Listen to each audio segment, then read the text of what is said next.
दोस्तों welcome back to you are कैनम facts. और हम टाइम ट्रेवल के दूसरे पार्ट में पहुंच चुके हैं। आज हम आपको इस वीडियो में 5 अलग अलग तरह के टाइम ट्रेवल की ऐसी अजीबोगरीब घटनाओं के बारे में बताने वाले हैं जिनको सुनने के बाद आप भी बोल दोगे क्या बात है। तो शुरू करते हैं वीडियो को, लेकिन शुरू होने से पहले चैनल पर सब्सक्राइब का बटन ठोक लीजिए और वीडियो को लाइक कर लीजिए। नंबर 1, क्या चार्ली चैपलिन बने टाइम ट्रेवल? चैपलिन को कौन नहीं जानता, अपने समय में दिग्गज कलाकार रह चुके हैं। चैपलिन करोड़ों लोगों की मुस्कुराहट की वजह थे, परंतु क्या आप जानते हैं कि चैपलिन से जुड़ी एक ऐसी बहुत ही लोकप्रिय समय यात्रा की घटना भी है। मित्रों, ये घटना पूरे विश्व में इतनी प्रसिद्ध है कि कई लोग चैपलिन को ही एक टाइम ट्रेवलर समझने लगते हैं। खैर चलिए अब एक नज़र इस अनूठे घटना के ऊपर डाल लेते हैं। ये बात है साल 2010 की। जॉर्ज क्लैर्क नाम के एक आयरिश फिल्म मेकर ने चैपलिन टाइम ट्रेवल नाम का एक वीडियो यूट्यूब पर डाला। देखते ही देखते ये वीडियो पल भर में जंगल की आग की तरह पूरे इंटरनेट में वायरल हो गया। इस वीडियो में एक बहुत ही चौंका देने वाली घटना लोगों को देखने को मिली। मित्रों बता दूं, इस वीडियो में जो क्लिप दिखाया जा रहा है वो साल 1928 में शूट किया गया था और इस वीडियो क्लिप के अंदर एक महिला को भी देखा गया जो कि एक काले पतले से उपकरण को अपने कानों में लगाए हुए बात कर रही है, जो कि आज के ज़माने में मोबाइल फ़ोन के नाम से जाना जाता है। जैसे कि आप जानते हैं कि मोबाइल फ़ोन को कान पे लगाकर आप किसी से भी बात कर देते हैं। आपकी जानकारी के लिए फिर से बता दूं कि पृथ्वी का सर्वप्रथम मोबाइल फ़ोन पृथ्वी का सबसे पहला मोबाइल फ़ोन 1973 1973 में मोटोरोला ने लॉन्च किया था। ये कैसा हो सकता है कि मोबाइल 1973 में बना हो और 1928 में ये महिला कैसे एक मोबाइल फ़ोन से बात कर सकती है? ये बहुत ही रहस्यमय घटना थी। इस पर विश्वास नहीं हुआ और कुछ लोगों को विश्वास हो गया, लेकिन ये बहुत चौंका देने वाली घटना थी। लोगों को घबराहट भी महसूस हुई, कहीं ये टाइम ट्रेवल तो नहीं है, लेकिन इस वीडियो का राज अभी तक नहीं खुल पाया। नंबर 2, 1941 में 21वीं शताब्दी के आधुनिक पोशाकों में दिखा एक अनजान व्यक्ति। 1941 में ली गई इस तस्वीर ने पूरी दुनिया को हिला डाला। कहने का मतलब यह है कि हम यहाँ जिस तस्वीर की बातें कर रहे हैं वो वास्तव में एक असल तस्वीर है और उसमें किसी भी प्रकार की छेड़छाड़ या एडिटिंग नहीं की गई। बात यह है कि 1941 में ब्रिटिश कोलंबिया में गोल्ड ब्रिज नाम के एक ब्रिज का उद्घाटन किया जा रहा था और उद्घाटन के वक्त ही इस तस्वीर को लिया गया। पहली नज़र में इस तस्वीर को देखने से आपको कुछ भी असाधारण नहीं लगेगा, परंतु जब आप इसे गौर से देखेंगे तभी आपको इस तस्वीर के अंदर छुपी अज्ञात चीज़ों के बारे में पता चलेगा।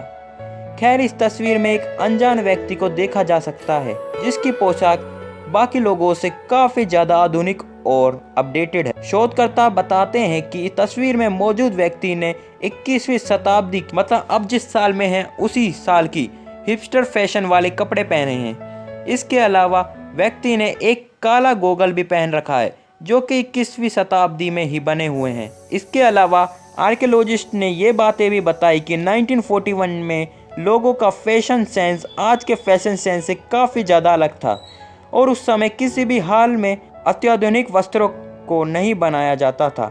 तो ये व्यक्ति सिर्फ एक टाइम ट्रेवल ही हो सकता है, क्योंकि ये तस्वीर असल है और इस पर कई ज़्यादा रिसर्च भी हो चुकी हैं। वाकई में टाइम ट्रेवल समय यात्रा के इन किस्सों को सुनकर किसी का भी सर चकरा सकता है। आखिर ये कैसे हो सकता है? नंबर 3, वैसे तो दुनिया में रहस्यमय खबरों की कोई कमी नहीं है। पूरी दुनिया रहस्यमय से भरी हुई है, पर कुछ रहस्य ऐसे भी होते हैं जिनको समझ पाना असंभव नामुमकिन है। हम आज आपको ऐसी एक आश्चर्यजनक कहानी के बारे में बताने वाले हैं जिसे जानकर आप हैरान हो जाएंगे। दरअसल आज से 66 साल पहले कुछ ऐसी घटना जापान के एक एयरपोर्ट पर घटी थी जो कि आज की एक अनसुलझी पहेली की तरह है। जापान के एक एयरपोर्ट पर एक रहस्यमय शख्स आ गया था जो खुद को एक ऐसे देश का नागरिक बता रहा था जो असल में धरती पर एग्जिस्ट ही नहीं करता। इतना ही नहीं, एक बंद कमरे में वो अचानक ही गायब हो गया। तो बताते हैं पूरी कहानी। ये घटना है जुलाई 1954 की। दोपहर के 12:30 बज रहे थे। एक यूरोपियन विमान टोक्यो के हैनेडा हवाई अड्डे पर लैंड हुआ। विमान में सवार सभी यात्री नीचे चेक आउट काउंटर की तरफ गए।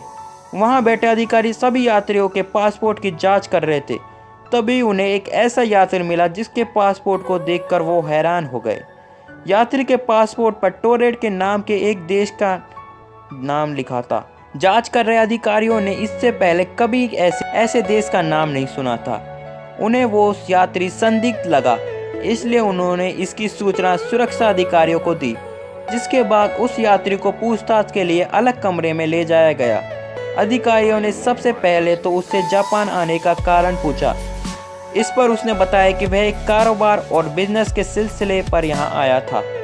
सुरक्षा अधिकारी ने उस रहस्यमय यात्री के पासपोर्ट की जांच की, जिस पर उसके देश का नाम टोरेट लिखा था।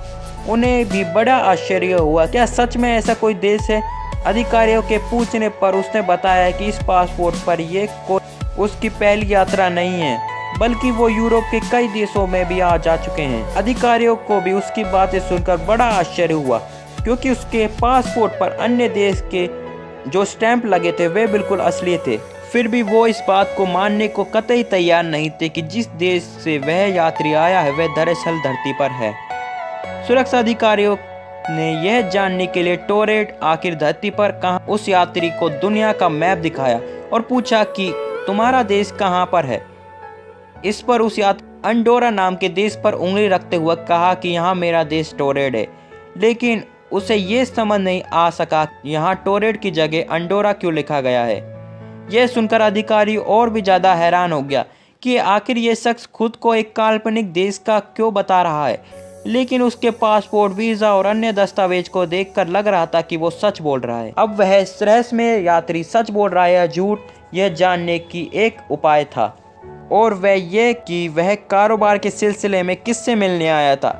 अधिकारियों के पूछने पर उसने उस कंपनी का नाम बताया जहां उसे जाना था, साथ ही उसने उस होटल के बारे में बताया था जहां उसे ठहरना था। बाद अधिकारियों ने उस कंपनी और होटल में संपर्क किया, लेकिन उन्होंने ऐसे किसी भी व्यक्ति को पहचानने से इनकार कर दिया। जब जांच अधिकारियों को लगा कि शायद ये कोई शातिर अपराधी है जो अपनी पहचान छुपा रहा है और यहाँ किसी घटना को अंजाम देने के लिए आया है, इसके बाद उन्होंने उसका सारा सामान जब्त कर लिया और पुलिस की कड़ी निगरानी में उसे एक होटल के कमरे में बंद कर दिया, जहाँ पर कैमरा भी लग रहा था। अगले दिन कमरे का दरवाजा खोला गया तो पुलिस यह देखकर चौंक गया कि कमरे में तो कोई नहीं था, जबकि बाहर पुलिस का पहरा था और कमरे की सभी खिड़कियों को पहले ही सील कर दिया गया था। पुलिस को ये जानकर बहुत ज़्यादा आश्चर्य हुआ कि एयरपोर्ट पर उसका जो पासपोर्ट, वीज़ा और अन्य कागजात जब्त किए गए थे वो भी गायब हो चुके थे, जो कि बहुत ज़्यादा सिक्योरिटी में रखे गए थे। अब किसी को भी ये समझ नहीं आ रहा था कि ये आखिरकार ये क्या हुआ, और सोशल मीडिया पर यह चीज़ बहुत ज़्यादा वायरल हुई, लेकिन आज तक इस घटना का कभी पता नहीं लगाया गया कि यह आदमी कौन था और कहाँ से आया था, और इस पर बहुत ज़्यादा विवाद हुआ। कुछ लोगों का मानना है कि यह एक काल्पनिक घटना है जो कि किसी राइटर ने लिखी है, लेकिन असली सच का कोई पता नहीं। नंबर 4, लोग टाइम ट्रेवल किस लिए करते हैं? इस सवाल का जवाब शायद हम जैसे साधारण लोगों के पास अभी मौजूद नहीं होगा, परंतु 2256 से आए एक ट्रेवलर के पास जरूर था। जी हाँ मित्रों, आप लोगों ने शीर्षक को सही पढ़ा है। साल 2256 में एंड्रयू कार्लसन नाम का एक शख्स पैसे चोरी करने के लिए समय में पीछे ट्रेवल करने आया था। दोस्तों, एंड्रयू का घटनाक्रम कुछ ऐसा ही है। सच में आप दांतों तले उंगलियां चबा लोगे। साल 2003 में एंड्रयू को 2595 करोड़ की ठगी के लिए पकड़ा गया। उस समय अमेरिका की SEC securities and exchange commission Andrew के केस की जांच कर रही थी। उससे की गई इन्वेस्टिगेशन में उसने बताया कि अगर उसको छोड़ दिया जाए तो वह ओसामा बिन लादेन का ठिकाना और एड्स जैसी बीमारी का इलाज भी बता देगा। खैर, ये सब बातें उसने अपने 4 घंटे के इन्वेस्टिगेशन में इन्वेस्टिगेटर को बताया था। हालांकि सरकार ने इस पर ज़्यादा ध्यान नहीं दिया। हालांकि कुछ दिनों बाद एक अनजान व्यक्ति द्वारा एंड्रयू को बेल दे दी गई और बेल होने के बाद से एंड्रयू का अता पता ही नहीं है। शोधकर्ताओं के अनुसार एक हिसाब से एंड्रयू का कोई अस्तित्व ही नहीं था। उसके होने की कोई भी सबूत शोधकर्ताओं को नहीं मिली। तो फिर ये सवाल उठता है कि क्या सच में समय यात्रा किया जा सकता है? नंबर 5, आईफोन वर्तमान के समय में शायद दुनिया के सबसे अधिक लोकप्रिय स्मार्टफोन के अंदर गिना जाता है। इसकी अनुपम कलाकारी और डिज़ाइन लोगों को आज भी किसी सपने से कम नहीं लगती। आईफोन को देखने से लगता है कि भविष्य का कोई डिवाइस अब हमारे पास मौजूद है। कुल मिलाकर कहूँ तो आईफोन को टक्कर देने वाला स्मार्टफोन आज तक काफ़ी कम ही है। खैर, स्टीव जॉब्स की उच्च कोटि के आइडिया से प्रेरित वाला ये आईफोन 1860 में ही चर्चित में रहा है। मित्रों, आप कुछ लोग कहेंगे कि दुनिया का पहला आईफोन तो साल 2007 में आया था, तब आप कैसे कह सकते हैं कि आईफोन 1860 में ही चर्चित हो गया था। तो मेरे प्यारे दोस्तों सुनिए, फेर्डिनांड जॉर्ज वाल्डमूलर नाम के कलाकार द्वारा बनाए एक पेंटिंग में लोगों के द्वारा आईफोन देखे जाने का दावा काफी ज्यादा किया गया है। बता दूं कि ये कलाकार ऑस्ट्रिया के रहने वाले थे और उन्होंने आईफोन वाले पेंटिंग में कुछ ऐसी कलाकारी दिखाई कि कोई भी इसे देखकर हक्का बक्का रह जाए। इस पेंटिंग में गांव की एक लड़की एक आईफोन को देखते हुए चल रही है। हालांकि इसको लेकर कई सारे विवाद देखने को मिले। एक गुट के लोग कह रहे हैं कि लड़की ने अपने हाथों में आईफोन ही पकड़ा है, परंतु दूसरे गुट के लोगों का यह मानना है कि लड़की ने अपने हाथों में एक प्रेयर बुक को पकड़ा है, लेकिन असली कहानी का कोई पता नहीं। तो दोस्तों, आपको ये 5 टाइम ट्रेवल इंसिडेंट जानकर कैसा लगा? अगर ये पार्ट भी आपको अच्छा लगा तो वीडियो को लाइक कर लेना और चैनल को सब्सक्राइब कर लेना। मिलते हैं आपको नेक्स्ट वीडियो में।